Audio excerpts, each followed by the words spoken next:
नमस्कार दर्शकबृंद the green kitchen चैनेले आपनादेर आरो एकबार स्वागत जानाई। आज के आमी आपनादेर एकटी खूब सुंदर रेसिपि करे देखाबो। अनेक समय आमरा बाजार थेके मूलो शाक किने आनले शाकेर नीचे जे छोटो छोटो मूलोगुलो थाके सेगुलो फेले देई। देखुन एई रकम छोटो छोटो मूलोगुलो शाकेर संगे लागानो थाके जेगुलो आमरा फेले देई, सेगुलो दिये आजके आमी आपनादेर एकटा रेसिपि करे देखाबो। এই ছোট ছোট মূলগুলোকে প্রথমে আমি পরিষ্কার করে একটা ছুরির সাহায্যে একদম ছোট ছোট করে গোল গোল করে কেটে নিলাম।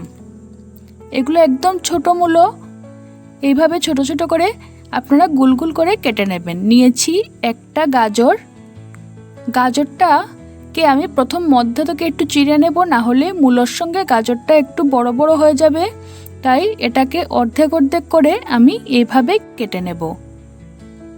ছোট ছোট টুকরো করে আমি গাজরটাকেও কেটে নিলাম। চুলাতে একটা কড়াই বসিয়ে দিয়ে দিয়েছি সরষের তেল।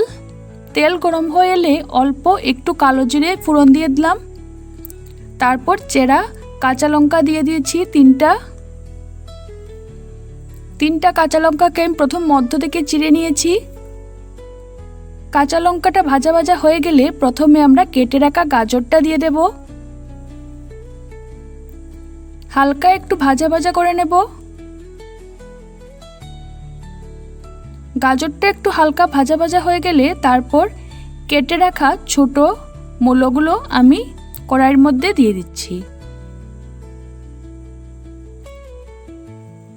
আবারও সব কিছুকে মিশিয়ে নেব। এই রান্নার প্রথম দিকে আমি কোনো রকম জল ব্যবহার করব না। দিয়ে দিলাম অল্প একটু হলুদ গুঁড়ো আর একটু নুন হলুদ দিয়ে প্রথমে মূলো এবং গাজরগুলোকে ভালো করে ভাজা ভাজা করে নিতে হবে। চুলার আঁচটা এখন আমি কমিয়ে রেখেছি। চুলার আঁচটা বেশি থাকলে রান্নাটা পুড়ে যেতে পারে, তাই কম আঁচে আপনারা রান্নাটা করার চেষ্টা করবেন। অল্প খানিকক্ষণ ধরে নাড়াচাড়া করে তারপর ঢেকে রেখে দেব 5 থেকে 7 মিনিটের জন্য। অন্যদিকে আমি অল্প কিছুটা ধনেপাতা ভালো করে কেটে নিচ্ছি ছোট ছোট করে। 5-7 মিনিট পর দেখুন ঢাকনাটা সরিয়ে নিলাম। মূলা এবং গাজরটা আশা করি অনেকটাই সেদ্ধ হয়ে গেছে। এখনো আমি কোনো রকম জল ব্যবহার করিনি। দেখুন সবজিগুলো একদম ভাজা ভাজা হয়ে গেছে। তারপর এখানে দিয়ে দিলাম অল্প একটু সাদা সর্ষে বাটা আর দিয়ে দিচ্ছি অল্প একটু চিনি। ভালো করে আবার সব কিছুকে মিশিয়ে নেব। যেহেতু সর্ষে বাটা দিয়েছি তাই এখন আমি অল্প খানিকটা জল ব্যবহার করলাম, খুব অল্প জল দিয়েছি আমি। সর্ষে বাটাটা যাতে পুড়ে না যায় তাই খানিকটা জল দিয়ে দিলাম, কিন্তু এই জলটা আমি এইভাবে রাখবো না, জলটাকে ভালো করে শুকিয়ে নেব। দিয়ে দিচ্ছি কুচিয়ে নেওয়া ধনেপাতা।